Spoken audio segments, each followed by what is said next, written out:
Nats Chat is brought to you by Walters. Trying to get a beer before or after a Nats game and are unable to get the bartender's attention? Well, Walters has solved that problem and more. Welcome to Walters, where Walters' 24 self-pour beer wall awaits you. Ask your server for a beer card and hit the beer wall, pay by the ounce, and try a few suds before you settle on your favorite. Follow us on Untapped to get notified of all the new beers we bring in. 2-1 delivery. Swinging a ground ball right side into the shift. It is Cesar Hernandez out in shallow right field, the second baseman. The throw on to first. Jackson Tetreault has a 1-2-3 inning. He's retired 9 Rangers in a row. We go to the 7th, National 6, Texas nothing. The kick and the pitch on the way. Swinging a ground ball up the middle, fielded by Hernandez from the outfield grass. The throw to first to Bell, in time for the out, and a Curly W is in the books. And welcome to Nats Chat for Monday, June 27, 2022, along with MASNsports.com Nationals insider Mark Zuckerman, who is at Globe Life Field in Arlington, Texas. I'm Al Galdi, host of the Al Galdi podcast. Well, look, nothing is easy for the Nats in this 2022 season, but that doesn't mean that things can't get good for the Nats in this 2022 season. And dare I say, the Nats starting pitching has gotten good. At least the starting pitching has been good now in 6 of the team's last 7 games. This is a stunning run of quality starting pitching that the Nats are in the midst of. And the Nats on Sunday afternoon, for a second consecutive Sunday afternoon, got an impressive outing from Jackson Tetreault. The man who isn't supposed to be at the major league level all of a sudden has become a guy who every Sunday now gives the Nats a quality pitching performance. 1 run in 6 innings. Nats hold on, and I emphasize that phrase, hold on, for a 6-4 victory at the Texas Rangers to take 2 of 3 games in the series. 4th time in 5 weekends, by the way, that the Nats win a weekend series. Go figure that. But Mark, I guess over 162 games, you're bound to see more or less everything be good at some point. And at least right now, the Nats are getting some impressive starting pitching. It is refreshing to see after what we had witnessed. And I mean, it's crazy. Think about the week that led up to that and what a disaster the rotation was and the situation that they found themselves in. To have flipped the switch like that, completely different. So the last 7 games now, the rotation has a 1.52 ERA, and that includes Patrick Corbin's start in Baltimore, where he gave up 3 runs in 4 innings. So that tells you just how good everybody else has been. You have 2 outstanding starts in this stretch from Jackson Tetreault and Josiah Gray, each of them twice. You have Paolo Espino, of course. You have Eric Fetty. It has been impressive, and it shows you how good quality starting pitching can make up for so much else. It's going to give you a chance. Doesn't guarantee you're going to win, but it's going to give you a chance. They've won 4 of their last 6 games now, and the pitching has been front and center for it, and it's just really refreshing to see. I don't know if it can last like this, if this is going to be all of a sudden an elite rotation. Probably not, but there are enough glimpses here that make you say, okay, there's some guys that have the ability to do this, and you want to see more of it.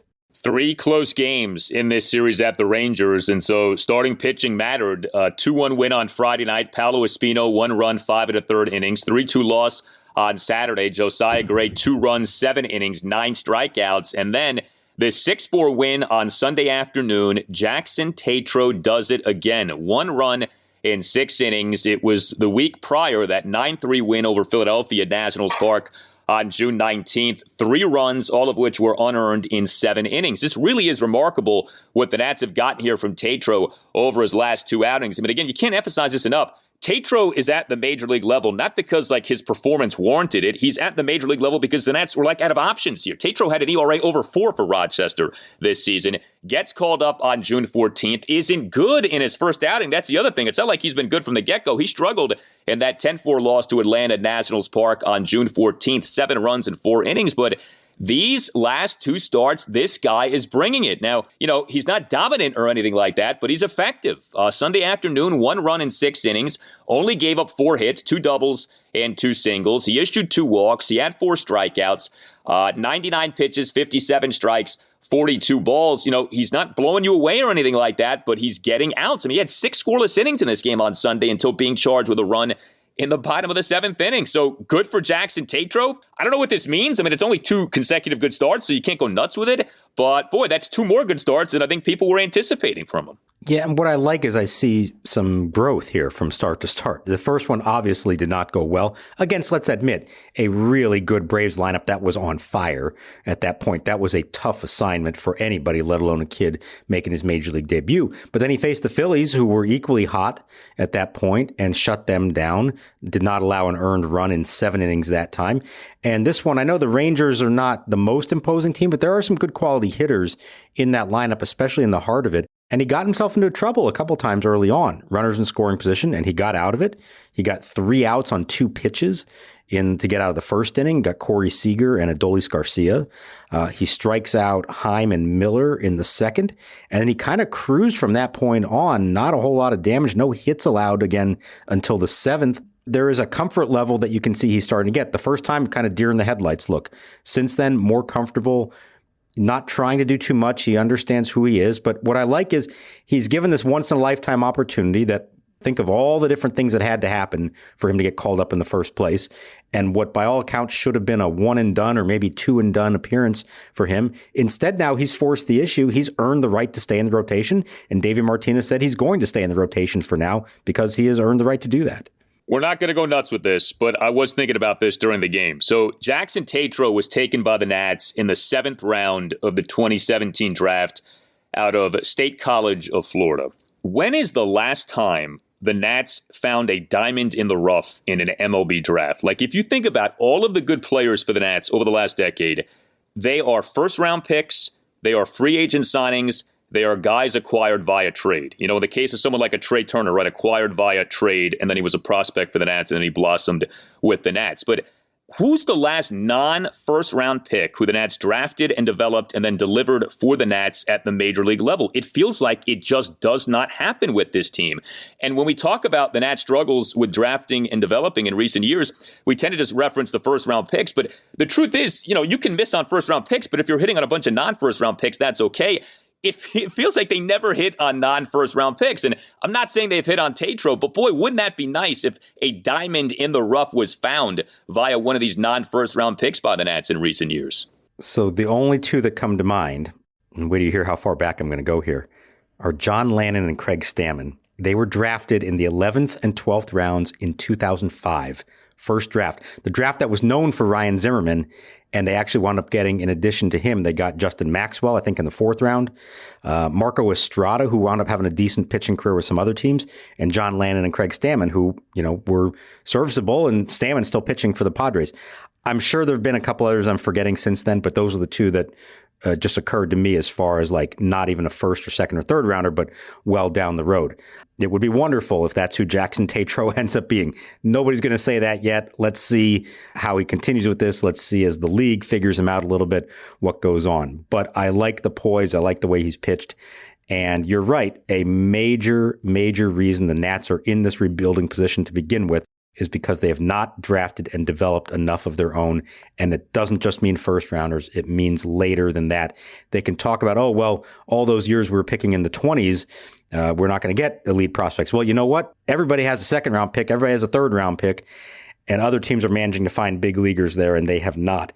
So anything they can get from those later rounds is a huge bonus. And at least for 3 starts, Jackson Tetreault has come up with the right numbers for them. Yeah, and look at a team like the Dodgers, which like never has a top 10 pick and yet like perpetually has one of the best farm systems in baseball. So that's just an excuse when you talk about not having high first-round picks. Well, this win on Sunday afternoon almost became a loss, or at least came dangerously close to being a loss.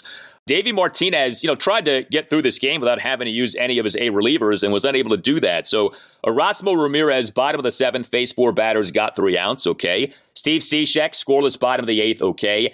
And then came Francisco Perez into the game. You may have forgotten that Francisco Perez is on the team. He had not appeared in a game since June 17th. Sunday was June 26th. It had been a while since Francisco Perez had pitched in a game, and he ended up being a disaster in a 3-run Rangers 9th. Perez allowed 3 runs, did not record a single out, gave up a first pitch leadoff double to Cole Calhoun, then gave up an RBI single to Nathaniel Lowe, then gave up a 2-run homer to Jonah Heim on a bomb to left field to cut the Nats' lead to 6-4. We went from 6-1 to 6-4. Davey said, that's it. Perez out, Tanner Rainey in. We know that Tanner has not been at his best lately, and he did issue a walk. That seems to be a thing that comes along with every Tanner Rainey meal these days. You just get that for free on the side. But he did end up tossing, or at least getting the 3 outs to end the game. Nats hold on for that 6-4 win. So could have been a complete disaster. Ended up just being a scare and not much more. But boy, that was a very unnecessary scare.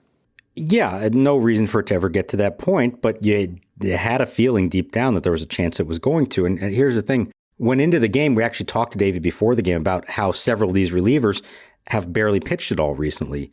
Erasmo Ramirez, Francisco Perez, Reed Garrett is still on the team. These guys who all of a sudden, they were overworked about 10 days ago, and then lo and behold, when the rotation is good and you get 6 or 7 innings, now all of a sudden you don't need these guys because you're using your A bullpen to try to close out games. So I think Davey went into this game knowing he was probably going to have to call on some of them. I think the plan going in was that Carl Edwards Jr. and Kyle Finnegan were not going to pitch at all. They both had pitched the previous 2 days. And I think ideally he wanted to stay away from Rainey. Now the problem was, and it's a good problem to have, they were in a position to be in a close game and try to win for the 3rd straight day. That hasn't happened a lot this year. So you get there late. He went to Cishek in the 8th. That went fine. He only threw 10 pitches, and I thought maybe there's a chance you bring him back out. But deep down, I just thought, even though it was a 5-run lead, he's probably going to just pitch Rainey in the 9th anyways. And by the way, he had to have Finnegan warming at one point in the 7th. When things were starting to get dicey. The last thing you want to do, he has to warm up and not use him in what would have been a 3rd straight appearance. So you burn him up that way. And now you get to the 9th, and look, I get it. You have a 5-run lead. You should be able to trust somebody else to end the game. But I also felt like the moment that Perez gets into any kind of trouble, you're going to have to start warming up Rainey anyways. And sure enough, 2 batters in, he was warming up, and then a home run, and all of a sudden Rainey's in the game. I'm not faulting the strategy. You're trying to get through this, but it just, deep down, it felt like to me, at best, Rainey was going to have to warm up, and at worst, he was going to have to pitch in the game, and he did have to pitch in the game, and so you wonder, should he have just started the inning altogether? It played out in a really bad way. And, of course, it starts with Perez. I mean, get an out, okay? Get a couple of outs, please. I mean, you got a 5-run lead here. It was painful, and I think what was striking is you knew kind of right away Perez didn't have it. And you see this with these relievers sometimes. They come in, you had the concern because he hadn't pitched in so long, and he doesn't have it.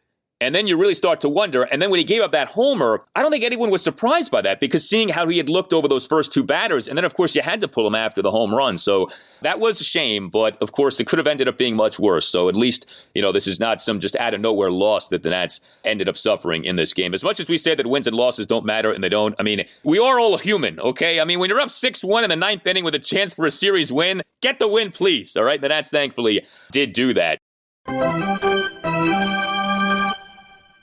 Are you a law firm partner looking for a better situation for your practice and a blockbuster contract worthy of Juan Soto? If so, you should call Mason Kalfas of Zenith Legal in Washington, D.C. He works with law firms and lawyers on finding the perfect match. No platoons, just superstars. Some lawyers switch firms because of conflict. Some lawyers switch firms for a better platform for their practice. And some lawyers switch firms for more money. You need the Scott Boras of legal headhunters working for you, and that's Mason. Mason will work with you to find a better fit for your practice and ultimately the best deal for you and your entire team. Call him today at 202-486-3535 or check out his website, zenithlegal.com. This is an unprecedented time in the legal market, and many top firms are looking to expand. Call Mason today. Zenith Legal also works with associates and distinguishes itself on personal service. Zenith Legal doesn't just spam resumes out to law firms. Zenith Legal talks to the right people and gets your resume in front of the decision makers who matter. Whether you are a Rainmaker partner or a mid-level associate, give Mason Kalfas at Zenith Legal a call today to accelerate your career. Call today, 202-486-3535. Roaming Rooster, the best fried chicken sandwich in the DMV, is expanding. You've already seen our location by Section 238 at Nationals Park, but now we have recently opened up locations in Pike and Rose in Maryland, and in Virginia, we now have Burke and Chantilly. Locations under construction include Gaithersburg, Crofton, and Manassas. The first 2 listeners to email natschatpodcast at natschatpodcast@gmail.com will receive gift cards at the new Roaming Rooster locations. And now the set of the pitch. Chopping ground ball right side, through to right field, a base hit. Soto being waved around third. Garcia's throw on one hop to the plate is not handled by the catcher, Heim. Soto is safe. Over to third is Bell. As the ball rolled away, Cruz then goes to second, and the Nationals lead 1-0.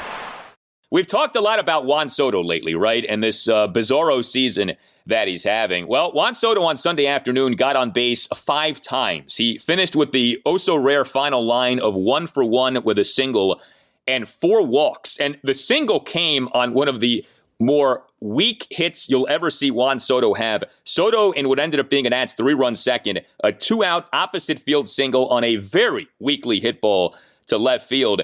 And then in his other 4 plate appearances, he drew walks. 3-run first, 1-out 6-pitch walk. Top of the 4th, 2-out 4-pitch walk. Top of the 6th, 2-out 5-pitch walk. Top of the 9th, a 5-pitch walk. This actually doesn't end up being that bad of a series for Soto. Remember, he had a double in each of the first 2 games, although he also had multiple fails with runners in scoring position over those 2 games. But he does that Soto thing that really only he can do, right? Get on base 5 times in a game. He is leading the majors by miles in walks this season with 61. And I know Davey Martinez tells you guys all the time, right? He wants to see Soto get his walks. Well, Soto got 4 walks on Sunday.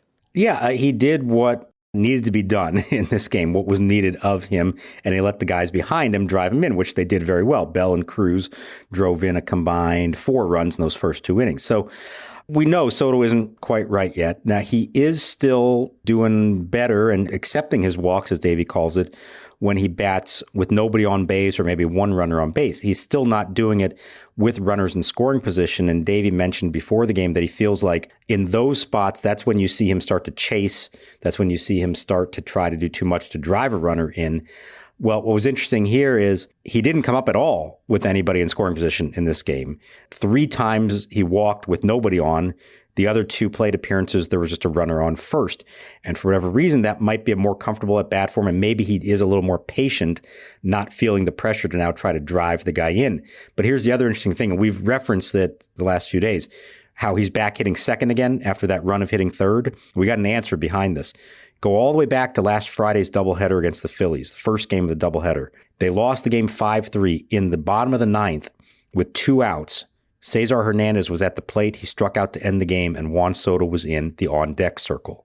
And Davey decided then, I don't want that to happen again. This is one of the reasons he said in spring training he liked him hitting second versus third because of better opportunity to come up with the game on the line in the 9th. And so ever since then, he's hit second again. Now the numbers, he's been the same hitter second and third. That really hasn't mattered at all to him. It's really about driving in runs when he has the opportunity to runners in scoring position.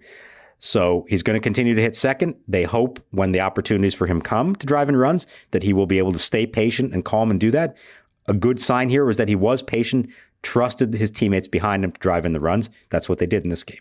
Well, good for Davey for recognizing that when someone bats higher, he gets more plate appearances than the guy batting behind him. That's I would think Davey would have known that by now. But anyway, good for him for that. Yes, I mean, Soto, look, you get on base 5 times in a game, like it's hard to complain too much about that. But he still is in this strange place, as we've discussed, and one game obviously doesn't change that. But, you know, you mentioned Josh Bell and Nelson Cruz. This really was one of the better series we've seen this season in terms of, especially Bell and Cruz. And really, if you add up what all 3 guys did, Bell, Cruz, and Soto, Josh Bell was a monster in this series, right? He's from Texas, and boy, did he end up killing it in this series. Bell on Sunday, 3 for 5, RBI double, and 2 singles. And what really stands out is throughout this series how often Bell got hits with 2 strikes on him. He in the game on Friday night had a 1-out double in a 1-run 6 on an 0-2 pitch. He in the game on Saturday had a leadoff single top of the 8th on a 1-2 pitch. He in this game on Sunday in that Nats 3-run second, 2-out RBI double to right field on an 0-2 pitch for a 4-0 Nats lead.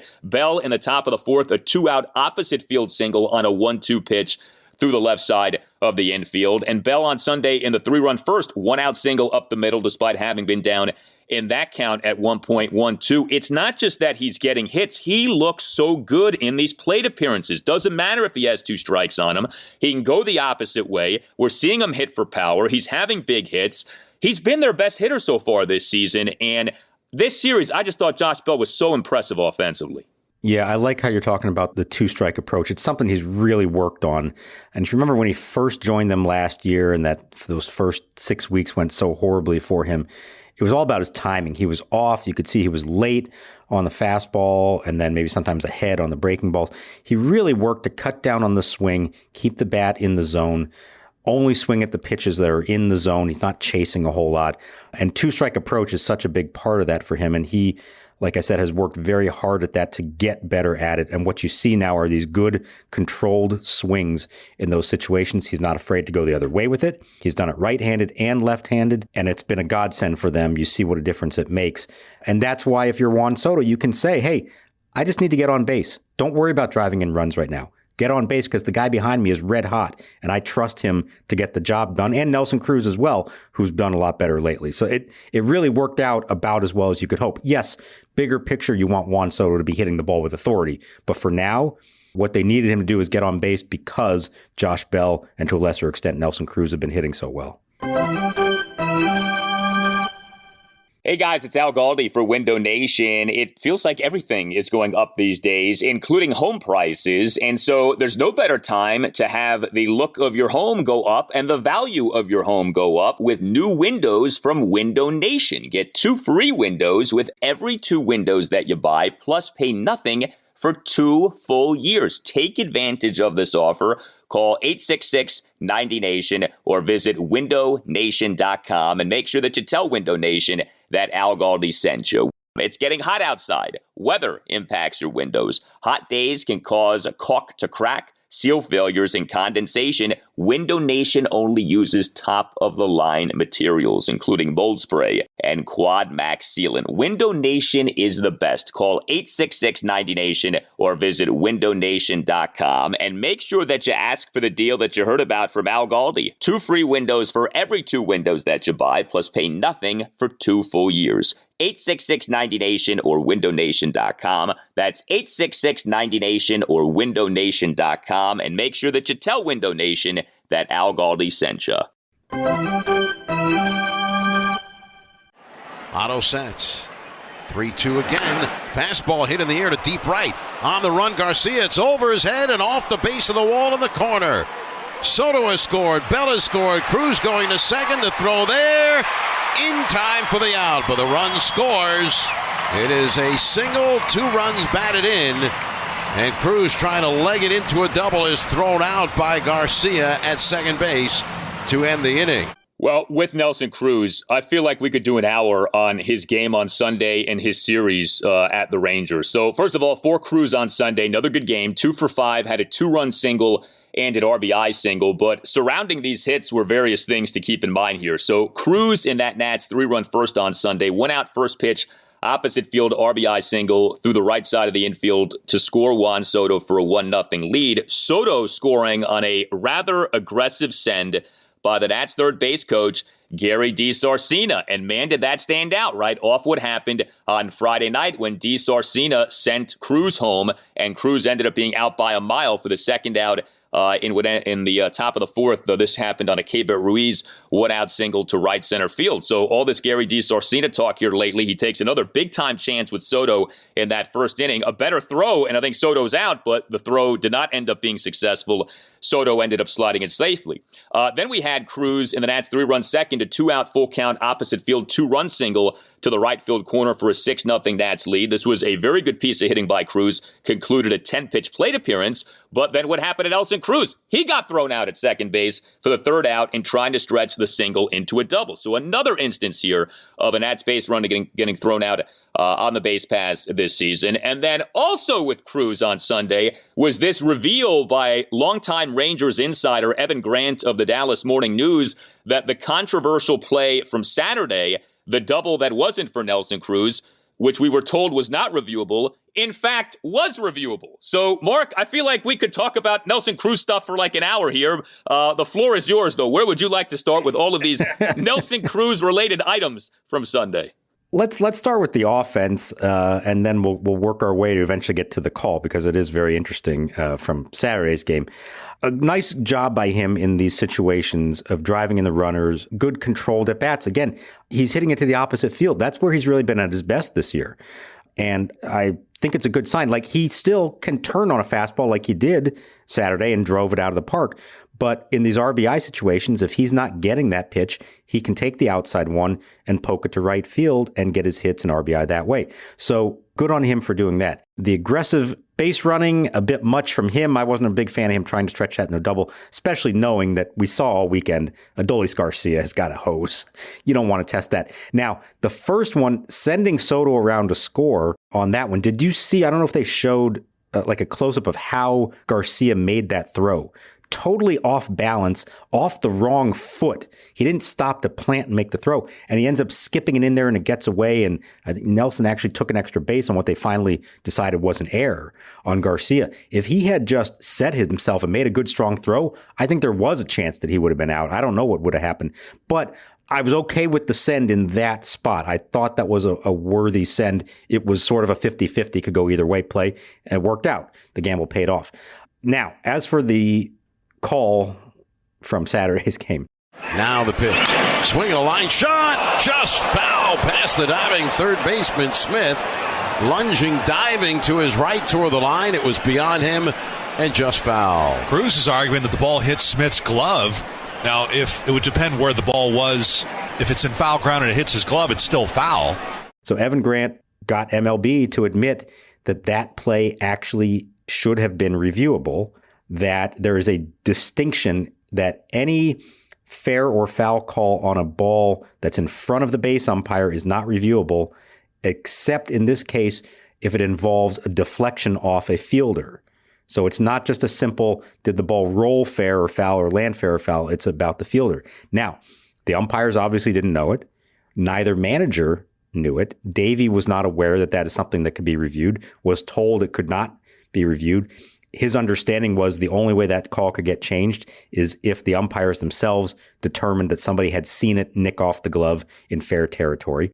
And what's even crazier is, so Evan had that report out during the middle of the game from MLB. And so we asked Davey about it afterwards, thinking that perhaps he had already heard from MLB or Laz Diaz, the crew chief, before today's game. And he had not heard anything from them. And so we were breaking that news to him. Did you hear from MLB or from Laz today regarding that play yesterday and that maybe actually could have been reviewed? No, I didn't hear anything. I would expect that by the time we've now taped this, a call has been placed from Davey Martinez or Mike Rizzo to MLB offices to get some clarification on this. Whatever the end result of all that is, they appeared to have been screwed out of that one. Nobody understood that that actually is a reviewable play. That's really bad. I mean, that to me is inexcusable on the part of Major League Baseball. And I think this does stem from needlessly complicated replay rules. And like at least I advocated for in the last show, I think everything should be reviewable or close to everything should be reviewable. This is a joke that you have umpires and managers not knowing what's reviewable. Like, I think that right there is a flashing neon sign of maybe this is just a little bit overcomplicated here. But the fact that they haven't told Davey, or at least had not told Davey prior to him speaking to you guys, that's really bad. And like we said, you can't say that necessarily cost the Nats the game, but still, that should not happen. At the major league level, that really should not happen, something like that, where the umpires and the managers don't know what's reviewable in a spot like that. That was strange. That really was a shocking report when that came out on Sunday afternoon. Like, what? That was reviewable? I thought the whole point was that wasn't reviewable, but there you go. Yeah, and the thing about it, too, is the way they've set it up now, the umpires don't even have to leave the field and get the whole hookup. They are connected via earpiece to New York. And that's the whole thing. And now they have a microphone to announce to the crowd anything. They could have, in that moment, put the little earpiece in, said, hey, hello, New York. This is Laz Diaz in Texas. We have a question. Can we review this play or not? And somebody there hopefully would have told them, yes, you can review it. That, on top of everything else, is that they just assumed something and didn't even check to see if they could review it. Why can't the replay command center somehow alert the crew chief and say, hey, pal, you guys can review this. Like, I would think the whole point of having this replay command center is that you have this, eye in the sky, this lord of replay saying, no, you can look at this. Like, again, what is the purpose of having this if it's not going to be able to be used for good to make that which is wrong right in a spot like Saturday's? Yeah, and I think part of the issue is that from the beginning, baseball has treated replay as a challenging thing, that you have to initiate it. The umpires, there are a few calls that the umpires can just do on their own without a manager challenging it. But for the most part, it has to be challenged by the manager. And part of that was that they didn't want to have too many replays a game. They have a limit. If you get it wrong, you can run out of challenges over the course of a game. But yeah, in that case, especially when, like I said, you're connected right to them, it should be pretty simple to get some message to them very quickly, like, hang on a second, we can look at this if you want. And they all dropped the ball. Yeah, they did. I mean, it starts with MLB. It would be nice if Davey had known the rule, or at least one of his assistants. Like in the NFL, head coaches sometimes will have an assistant who one of his designated responsibilities is replay, clock management, because that is a lot to know. Maybe Davey should designate one of his guys to be like a replay guy, to really have a mastery of the rules, so that in a spot like that, you can say, hey, hold on a second, that is reviewable. But it's telling that nobody knew that was reviewable. I mean, I think that does say a lot. And it was a weird play. Like, that's not one you see a lot, where a deflected ball then lands foul and it all happens in front of an umpire. So let's not make it sound like this is a common occurrence. But anything can happen in a game, and you'd like to believe that when it happens, the people in charge know what can and cannot be done. You got to be prepared for this stuff. So the Nats offense in this series was primarily led by Josh Bell, Nelson Cruz, and Juan Soto. But I do want to make mention of Luis Garcia ultimately having another good series. Now, he went 0 for 4 on Saturday, that's true, but he had a key RBI double in the 2-1 win on Friday night. And Garcia in the 6-4 win on Sunday, 2 for 4 with a triple and a single, each hit coming on a 1-2 pitch. Top of the third, a 2-out opposite field single to left on a 1-2 pitch to beat the shift. Garcia has that down now, it looks like, where he's got this gaping hole on the left side of the infield, and he'll just poke the baseball right through there for a single. It was a beautiful piece of hitting. And then Garcia in the top of the fifth, a 2-out triple to the right center field gap on a 1-2 pitch. Luis Garcia was the Nats starting shortstop in every game in this series. Understand, the Nats this past Tuesday afternoon reinstated Alcides Escobar from the 10-day injured list. He'd been on that since June 1st with the right hamstring strain. Alcides Escobar has not appeared in a single game since being activated.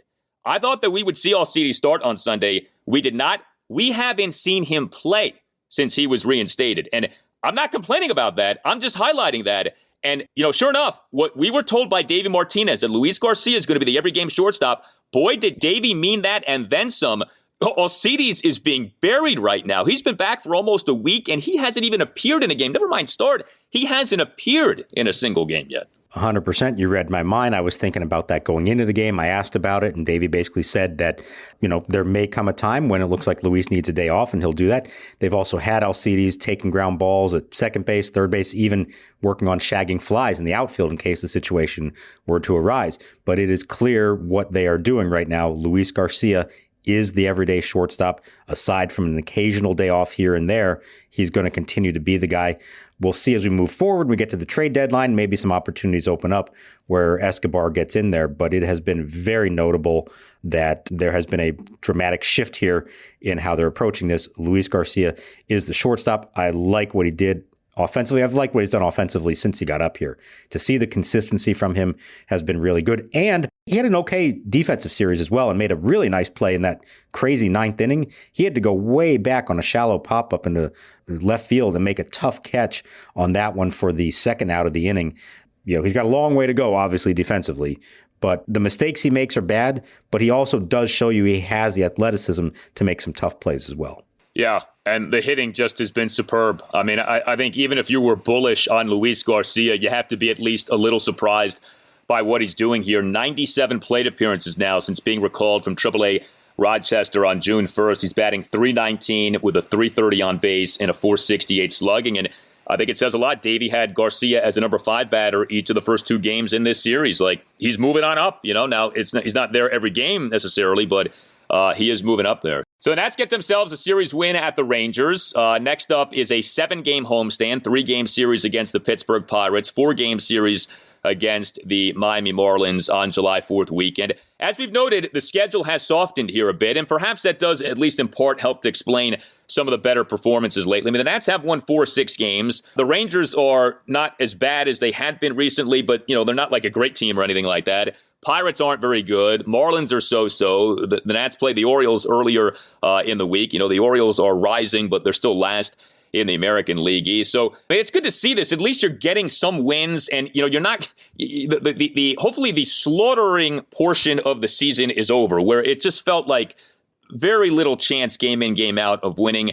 At least now it feels like the Nats are in it. Davey likes to say stay in the fight. The Nats, it feels like, are in the fight. They're not going to win more than they lose, but at least the season can be at least somewhat competitive here. Yeah, these have all been close games. They've either won or lost. And you think back to prior to that when the Braves are just pounding them to death. The Mets were just killing them when they faced them. The Phillies, it was a little closer, some more tense games there, and then a blowout win actually for them in the finale. So it is getting better there. They do have to start winning some games in division. I would say start with the Marlins coming up at the end of the week. They are, I think, 1-8 against Miami this season. Miami's got good pitching. They don't hit a whole lot.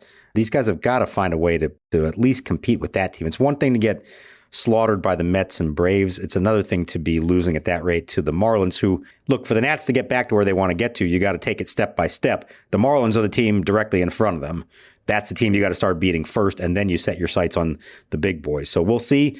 Pirates and Marlins, it's a good opportunity for them if they can keep getting quality pitching to have a chance to have a nice little run here. And that's the one thing they have not had at all this year. Even bad teams, they're going to have a couple of weeks where, hey, you win 8 out of 10 or something like that. Feel good about yourself. This might be their opportunity to do that. We'll see how it goes this week. Yeah, the Nats on the season, 27-48 overall, 6-24 against National League East teams. The Nats have lost 24 of 30 games against National League East teams this season. You can hit us up on Twitter at Nats_chat. You can email the podcast, natschatpodcast@gmail.com. You can get yourself a Nats Chat Podcast t-shirt by going to natschatpodcast.square.site. That's natschatpodcast.square.site. And always remember, if you are at Nationals Park for this upcoming 7-game home series, you can take yourself a photo wearing a Nats Chat Podcast t-shirt at the ballpark. Send it to us, and we'll put it out on Twitter for you. All Nationals radio highlights on Nats Chat are courtesy of 106.7 The Fan. From Mark Zuckerman, I'm Al Galdi. We'll talk to you next time on the Nats Chat Podcast. We continue to welcome with open arms your memories, your tributes to Ryan Zimmerman, and we leave you now with Justin Jenkins of Ashburn, Virginia, with his memories of Ryan Zimmerman. The biggest Ryan Zimmerman memory is, that he hit the first home run in the Nationals World Series, and it just capped off. It was so appropriate that the guy that's going to, lead us in the World Series is the guy that fought through all the times and get to the point where the Nationals are going to get in the World Series, and he's there and he hits the first run. That starts our, ultimately our World Series victory. Here's the wind of the pitch. Swing and a drive hit well. Deep center field. Way back goes Springer to the warning track. Looking up, and it is gone. Goodbye. Bang. Zoom goes the Z-Man to the deepest part of Minute Maid Park, just to the left of the batter's eye in center field. Ryan Zimmerman, with his second home run of the postseason, cuts the Astros' lead in half. It's Houston 2 and Washington 1. On a postseason World Series home run for Ryan Zimmerman.